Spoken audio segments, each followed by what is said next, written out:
What confuses the avoidant mind more than anything is not intensity. It's calm unpredictability. They've spent most of their lives learning emotional patterns. When someone gets close, they either cling harder or they create distance. It's almost mechanical. They anticipate reactions. They expect emotional spikes. They're prepared for neediness, for pressure, for the subtle pull of someone trying to secure certainty. And then they encounter you, and your responses don't follow the script. You're present, but not consuming. Interested, but not dependent. You engage, but you don't chase. And that alone creates a kind of psychological friction they're not used to processing. Because when the usual cues are missing, the mind doesn't relax. It leans in. It starts asking questions it can't easily answer. Why aren't they reacting the way others do? Why don't they seem affected in the same way? What is it about them that feels different? That difference is where attraction begins to grow, not out of drama, but out of mystery. See, avoidants are highly attuned to emotional pressure. The moment they sense expectation or urgency, their instinct is to retreat, to protect their independence.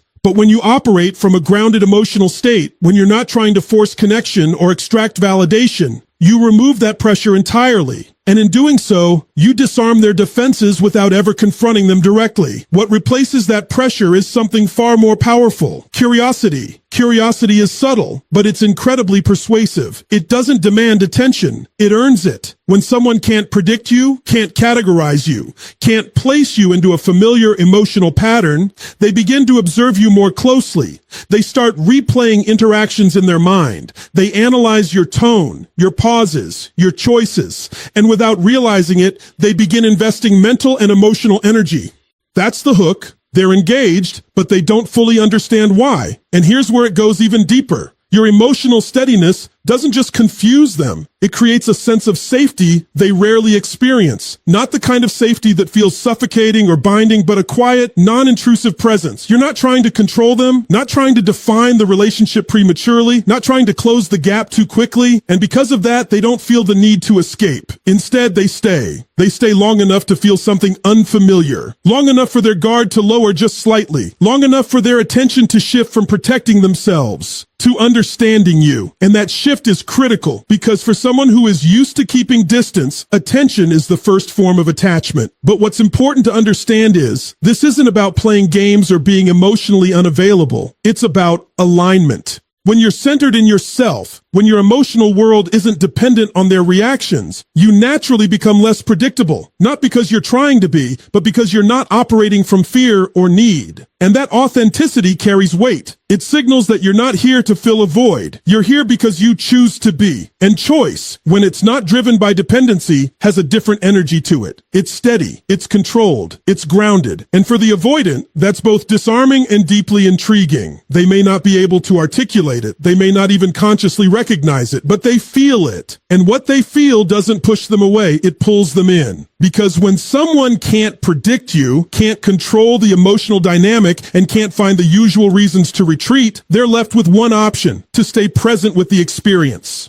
And in that presence, attachment begins, not through force, not through pressure, but through the quiet power of something they can't quite explain. And that's the paradox. What they don't understand is exactly what keeps them coming back. And once that curiosity takes hold, something else begins to register in the avoidant's mind, something even more compelling than mystery. It's the way you carry yourself emotionally. Not what you say, not what you promise, but how you regulate yourself in moments where most people lose control. Because here's what defines the avoidant experience. They are constantly scanning for emotional pressure. They are hyper-aware of shifts in tone, expectation, and dependency. And the moment they sense that someone's emotional state is tied to their behavior, they feel it as a burden, not because they don't care, but because it threatens their sense of autonomy. So when they encounter someone who doesn't hand over that control, someone who feels deeply but doesn't react impulsively, it disrupts their entire framework. You don't chase clarity. You don't escalate tension. You don't try to force emotional resolution in every uncertain moment. Instead, you respond with intention. There's a pause in you, a kind of discipline. And that discipline communicates something far more powerful than words ever could. It communicates self-possession. And to the avoidant, self-possession reads as power. Not dominance, not control over others, but control over self. The ability to experience emotion without being consumed by it. The ability to stay stay grounded when things are unclear. That's rare. And anything rare immediately becomes valuable in the mind of someone who is used to predictable emotional volatility. Think about what they're accustomed to. People reacting quickly, expressing urgency, needing reassurance, seeking immediate validation. There's nothing inherently wrong with those behaviors, but they are familiar.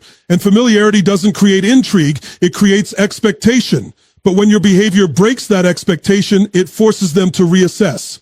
They begin to notice that you're not trying to pull them closer. You're allowing them to come closer on their own terms. You're not demanding consistency. You're observing it. You're not reacting to every shift. You're choosing when and how to engage. And that choice is where your power lies, because it shows that your emotional state isn't dependent on their presence or absence. You're not waiting to feel okay. You already are. You're not looking to them to stabilize you. You're stable on your own. That kind of independence does two things simultaneously. It creates a sense of safety because there's no pressure being placed on them. And it creates a sense of challenge because they can't easily influence you. And the avoidant mind is drawn to both.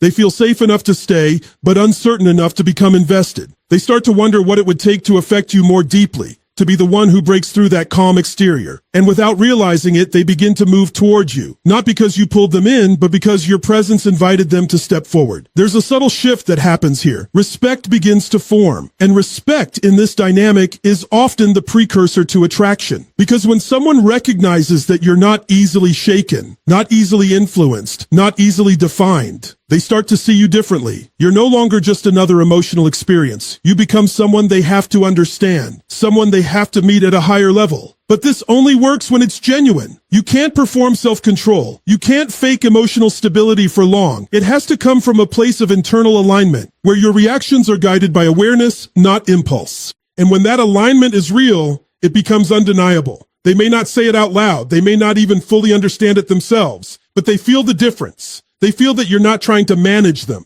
You're managing yourself. And that distinction changes everything, because in a world where most people are trying to control outcomes, the person who controls themselves becomes the most compelling presence in the room. And that's the shift. When your self-control becomes your signal, they stop seeing you as someone to avoid and start seeing you as someone they can't ignore. And as that respect begins to take root, something even more unsettling starts to happen beneath the surface. Something the avoidant doesn't consciously sign up for. They begin to feel a shift in control. Not control over you, but control within themselves. Because up to this point, they've been operating from a familiar position. They manage distance. They regulate closeness. They decide when to lean in and when to pull away. That sense of control is what keeps them comfortable. It's what allows them to engage without feeling overwhelmed. But your presence changes that equation. When you remain steady, when you don't react to their distance with anxiety or pursuit, you remove the levers they're used to pulling. There's no emotional spike for them to respond to, no pressure to escape, no urgency to manage. And without those cues, something unusual happens. They start feeling more than they intended to. Not because you pushed them there, but because nothing interrupted the process. See, most of the time, avoidants don't fully experience their emotions. The moment something deep begins to surface, they create distance. Physically, emotionally, psychologically. It's a protective mechanism. It keeps things from going too far, too fast. It allows them to stay in control of the experience. But when you don't chase, don't collapse, don't react in ways that justify their withdrawal, you quietly remove their exit strategy, and now they're left alone with the very thing they've spent years avoiding, their own emotional depth. At first, it's subtle. A lingering thought, a moment of unexpected reflection. They find themselves thinking about you when they didn't plan to. Replaying conversations, noticing details they would normally dismiss, and they can't quite explain why it's happening because from their perspective, nothing dramatic occurred. That's exactly the point. It's not intensity that's pulling them in. It's continuity. Your consistency, your grounded presence creates a space where emotion can develop without disruption. And that kind of slow, uninterrupted emotional build is unfamiliar territory for someone who is used to cutting things off before they get too real. Now here's where the tension begins. Because as those feelings grow, so does a quiet sense of discomfort. Not discomfort with you, but with the loss of control they're starting to experience internally. They can't just switch it off. They can't easily distance themselves without a clear reason. And they can't fully engage without stepping into vulnerability. So they hover, they move closer, then pause. They engage then retreat slightly. Not because they're playing games, but because they're trying to recalibrate. They're trying to understand why this dynamic feels different, why you're not triggering their usual defenses, yet somehow reaching them more deeply than others have. And what they're really responding to is this: you're not trying to control the connection. That absence of control from your side forces them to confront the illusion of control on theirs, because control, for them, has always been about managing distance. But now, distance isn't solving the problem, it's amplifying it. The more they step back, the more they notice your absence. The more they try to detach, the more they realize they're already attached in ways they didn't anticipate. And that realization is what hooks them. Not in a dramatic, overwhelming way, but in a quiet, persistent way that doesn't go away easily. It lingers, it builds, it challenges their identity as someone who doesn't get too involved. And suddenly, they're involved. Not because you forced it, not because you convinced them, but because your behavior created an environment where their usual defenses had nothing to push against. And without resistance, emotion found its way through. And that's the deeper truth most people miss. It's not about making them feel more, it's about removing the patterns that allow them to feel less. Because when someone who is used to controlling their emotional exposure begins to feel without interruption, they don't just notice the connection, they begin to question their own limits. And that's the moment everything changes. Because the strongest hook is not desire alone. It's the realization that they're no longer in control of how deeply they feel. And as they begin to grapple with that internal loss of control, another shift emerges. One that challenges the very structure they rely on in relationships. It's the shift in power, and more specifically, their inability to define it the way they're used to. Avoidants are most comfortable in dynamics where there's a clear emotional imbalance. Not necessarily in a manipulative sense, but in a way that allows them to maintain distance while the other person leans in. When someone depends on them more, needs them more, or seeks their validation, it gives them a subtle upper hand. It allows them to engage without feeling exposed. But your independence disrupts that entire framework. You're not looking to them to complete your emotional state. You're not structuring your life around their presence. You're not waiting for their messages to determine your mood or your direction. You have your own rhythm, your own priorities, your own sense of purpose, and it exists with or without them. And that's where the disruption begins, because now they can't locate the usual leverage points. There's no clear sign of dependency, no obvious indication that you need more than you're receiving. And without that, they can't default to their familiar role. They can't position themselves at a safe emotional distance while still feeling in control of the connection. Instead, something unfamiliar happens. They begin to question where they stand. They notice that your attention isn't constant, but it's intentional. When you engage, you're present. When you step back, it's not reactive. It's natural. You're not withdrawing to create a reaction, and you're not leaning in to secure one. You're simply moving in alignment with your own life. And that alignment is what makes you unpredictable in the most grounded way. Because you're not reacting to them. You're responding to yourself. That distinction is subtle, but it changes everything. Now the avoidant, who is used to observing others for signs of need or expectation, finds themselves in a position where those signals are absent. And without those signals, they can't rely on their usual strategies. They can't create distance to regain control, because distance doesn't produce the same effect anymore. It doesn't shift your behavior. It doesn't pull you closer. It simply exists, and so do you. And that's where the reversal begins. They start to pay closer attention, not because you demanded it, but because they have to. They're trying to understand how you operate, what drives your engagement, what influences your presence. And in doing so, they begin investing energy in a way they're not accustomed to. You're no longer orbiting around them. They're orienting themselves around you. Now, this doesn't mean they suddenly become expressive or emotionally available overnight. The avoidant pattern doesn't dissolve that quickly, but internally, something has shifted. The dynamic is no longer one-sided. The sense of control they once relied on is no longer clearly defined.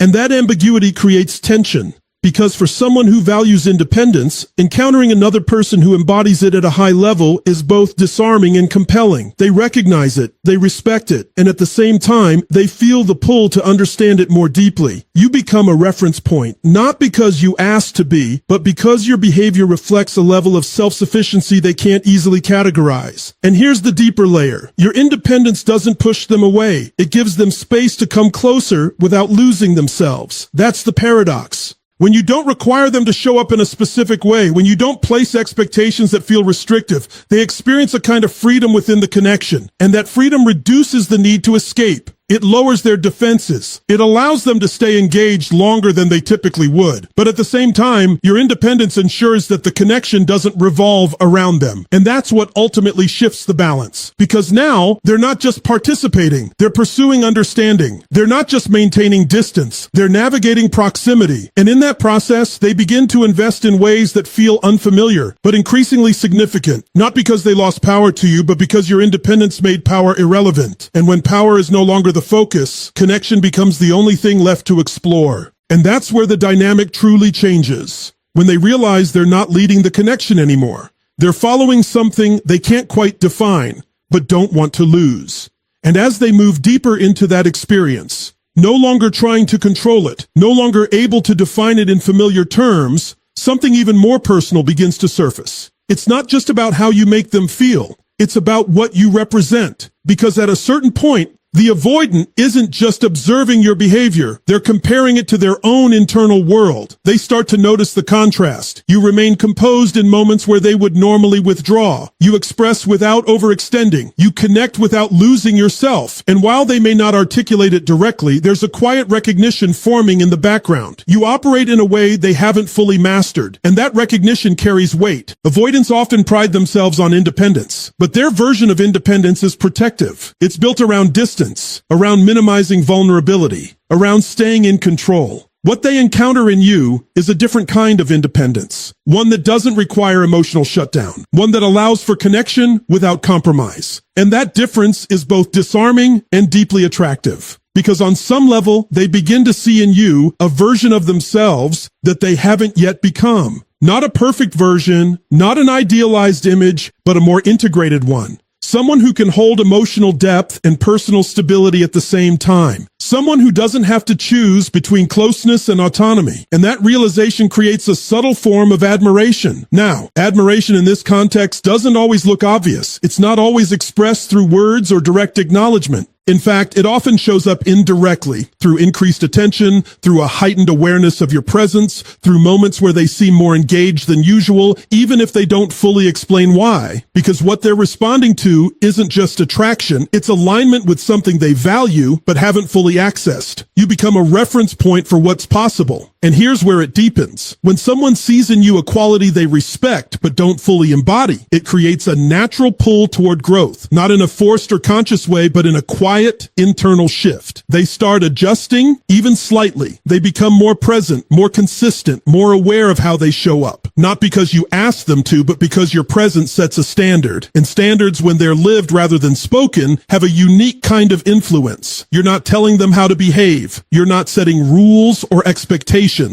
You're simply being who you are, grounded, self-aware, emotionally balanced. And that consistency creates a mirror, one that reflects both who they are and who they could become. And for someone who has spent years avoiding that kind of reflection, it's powerful. It challenges them, but it doesn't threaten them. It invites them, but it doesn't pressure them. And that balance is what allows the connection to evolve without resistance. Because now the dynamic is no longer just about emotional safety or curiosity. It's about meaning. They begin to associate you with a deeper experience, one that feels different from their past connections, less reactive, less chaotic, more intentional. And in that difference, they start to assign value. Not just to the connection, but to you as an individual. You're no longer someone they're trying to figure out. You're someone they're trying to understand on a deeper level. Someone whose presence has impact, even in silence. Someone who influences them without trying to. And that influence is what makes the attachment more complex, because it's no longer driven by surface-level attraction or temporary intrigue. It's rooted in something more stable, respect, admiration, and a quiet desire to be closer to the way you move through the world. And that's not something they can easily walk away from, because when someone doesn't just make you feel something, but shows you something about yourself, the connection becomes harder to ignore. And that's the shift. When you stop being just a person in their life and start becoming a reflection of who they could be, they don't just feel drawn to you. They feel compelled to stay close to what you represent. And when all of these shifts begin to stack, curiosity, respect, loss of control, admiration, something very precise starts to happen in the dynamic.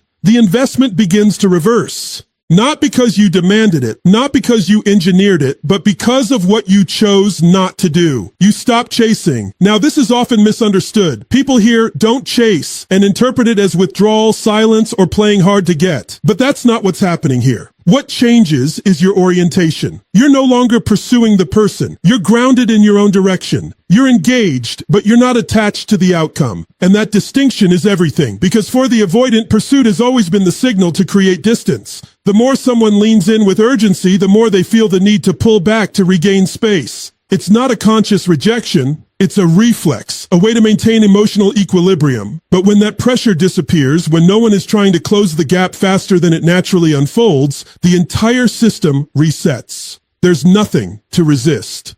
And without resistance, the avoidant doesn't move away. They remain where they are. And in that stillness, something subtle but powerful begins to emerge. Awareness of absence. They start to notice when you're not there, not in a dramatic, anxious way, but in a quiet, persistent way that builds over time. The conversation that didn't happen, the message that didn't arrive, the presence that isn't being offered as consistently as before.